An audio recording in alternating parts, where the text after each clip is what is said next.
All right, let's give a look at letter C. It says a person who has an IQ of 70 or below is said to have a mental disability. What percent of the population has mental disabilities? All right, so we're going to be shading the area to the left of 70 in this case.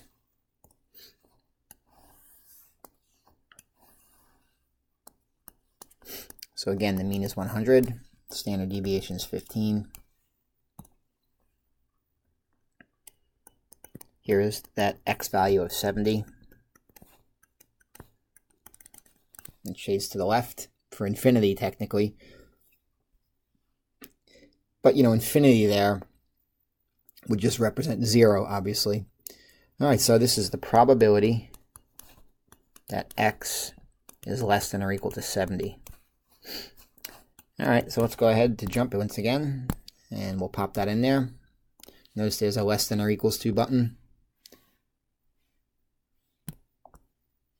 Put 70 in there, hit enter, and there we have it, 0.0228. In other words, about 2.28%. All right, finally, to the nearest whole number, what is the IQ for the top 1% of individuals? All right, that's a little bit different. Notice they're asking for an IQ.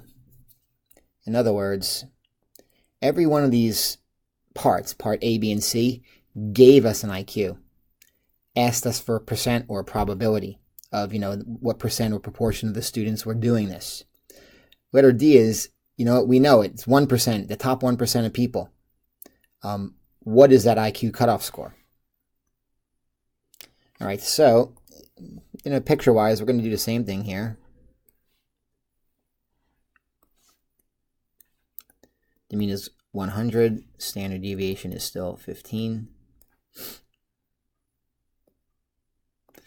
Top 1% of individuals, I'm going to draw it so that we can see the area. You know, the area is really tiny, but that area right there is 1%, which, by the way, makes this area over here 99%. You see, it's this score that we're trying to figure out. That's what they're asking us. What is the score that separates the upper 1% from the lower 99%? Now, the one thing we know for sure is it's bigger than 100. As a matter of fact, this value over here, 138, is really close. You know, it's separated the top 0.56%. So it's going to be very close to 138, I would imagine. But this is called the normal, the inverse normal distribution. So JMP has a button for this. And if you remember in the TI graphing calculator, for those of you that used it in Stat 1, in the second bars menu, you used options 2 and 3, which is the normal CDF and the inverse norm calculator. So inverse norm is the thing we're referring to. This is you know, the inverse norm probability distribution, and JMP has that right here, the second button. Input a probability and calculate values. And, you know, what kind of, and then it picks your brain, hey, what kind of a probability do you have? A left probability, a right probability? But, you know, the reality is, since I wrote both of these, I gave 0.99, you know, 0.99, which is 99%, and 0.01, which is 1%. It doesn't matter which one of those you use. So I'll go with what they gave us. You know, we had a right-tailed probability of 0.01. If you'd like, you could select left-tail probability of 0.99. You'll get the same exact answer. And there you have it, 134.8952. It's about 135 as an IQ, ballpark. So, by the way, the probability statement for this, a lot of people don't write one, but the probability of x being less than, we can say greater than here, greater than or equal to x, I'll use a lowercase x there, equals what? Well, we know that number.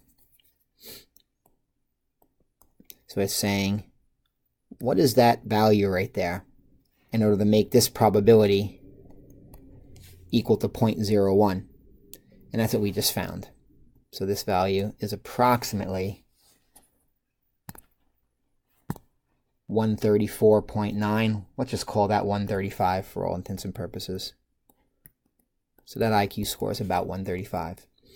And we knew that, by the way, when I went up here and said, the upper 0.56%. This is 0.56% that we discovered, right? So that number that was 138, that's separated, and 0.56 is near a percent. So we knew the answer to this question that we're looking at in letter D had to be near 138. And as you can see, it's about 135. All right, so as you can see, JMP does a great job with this. These types of probabilities. This probability calculator really does a great job. And notice the other options here. Like, there was a left tail probability option, which we could have selected that. And if I put in 0.99, notice it's the same answer. It shades the other side, obviously, but, we're just looking for the boundary. What's the boundary in this spot right here? This boundary, this cutoff right here, that separates this lower 99% of area from this upper 1% of area, and we have that. It's about 135. So, it doesn't matter if you choose left or right tail. You just have to give it the appropriate probability inside the input. And as you can see, there's two other probabilities that'll work. It'll work a center probability and a two-tailed probability as well. So again, this calculator does a great job. All right, if you have any questions, let me know. Thanks for watching.